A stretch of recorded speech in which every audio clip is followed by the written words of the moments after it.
नमस्ते दर्शकों, बोल कबीर के YouTube चैनल पर आपका स्वागत है।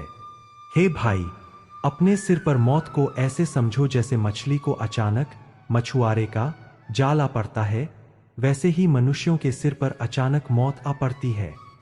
भोली नादान मछली ने जाल को नहीं समझा कि जाल उसकी मौत का कारण बनता है, और ना ही उसने गहरे खारे समुंदर को ही समझा कि समुंदर में टिके रहने से ही उसकी जिंदगी कायम रह सकती है।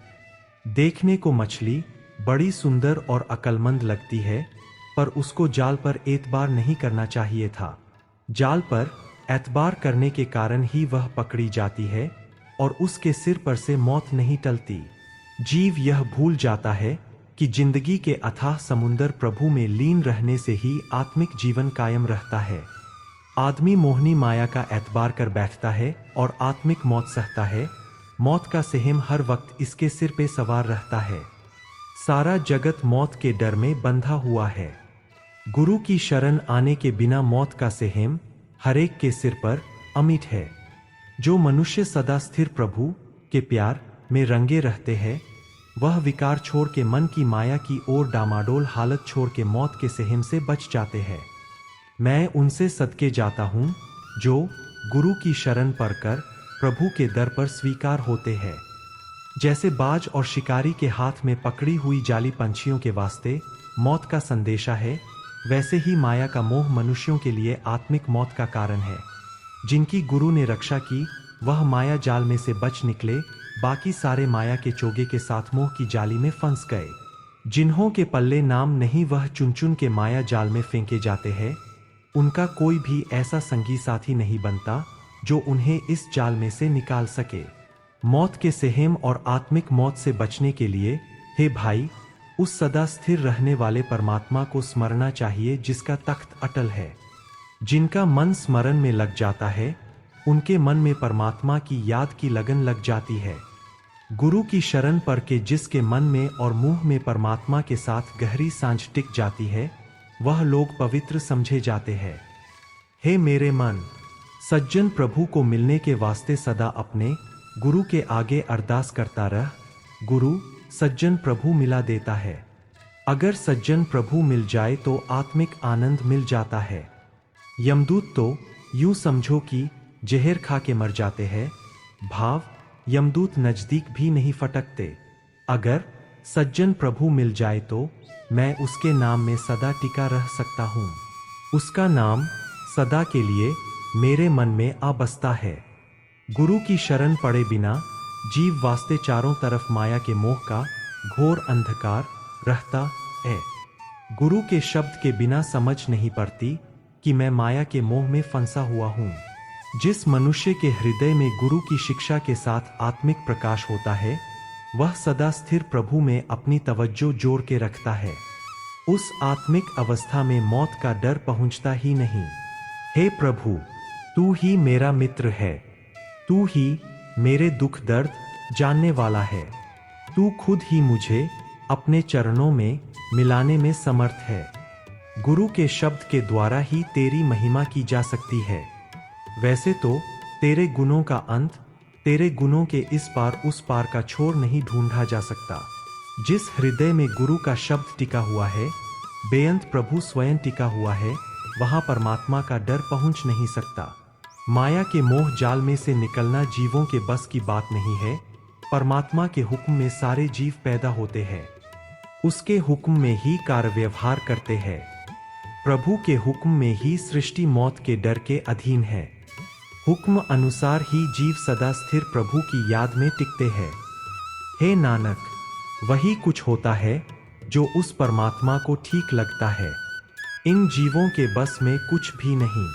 हे भोली जीव स्त्री, जो अपने अंदर आत्मिक सुख देने वाले गुणों से वंचित है, उसको बाहर से किसी और तरीके से आत्मिक सुख नहीं मिल सकता।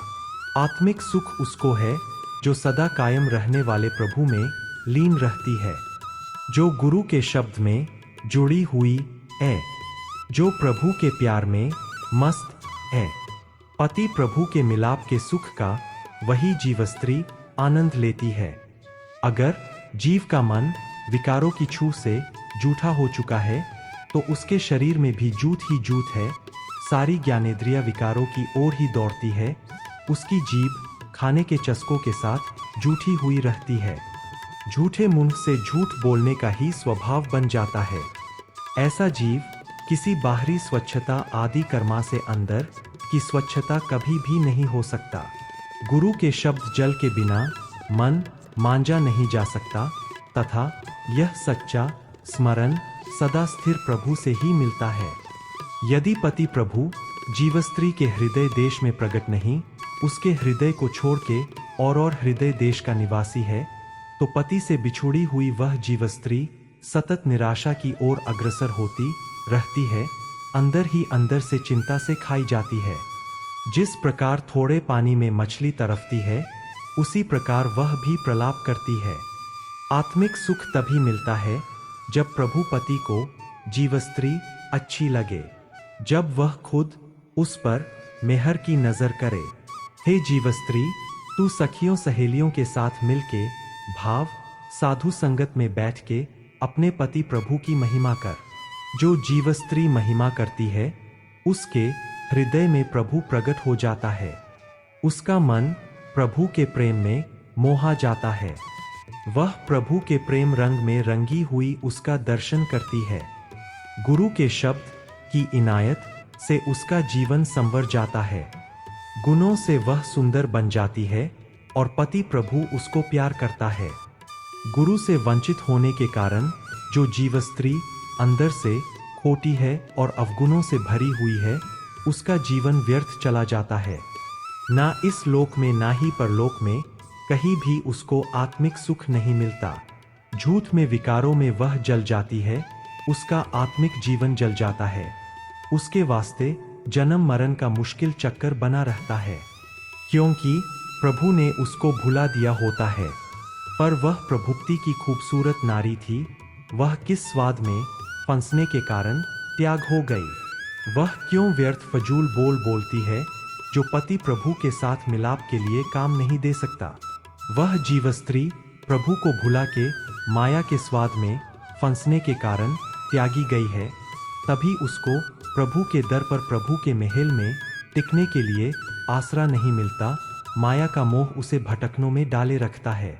पंडित लोग धार्मिक पुस्तकें पढ़ते हैं, पर अंदर से गुणहीन होने के कारण उन पुस्तकों की विचार नहीं समझते और लोगों को ही उपदेश देके जगत से चले जाते हैं।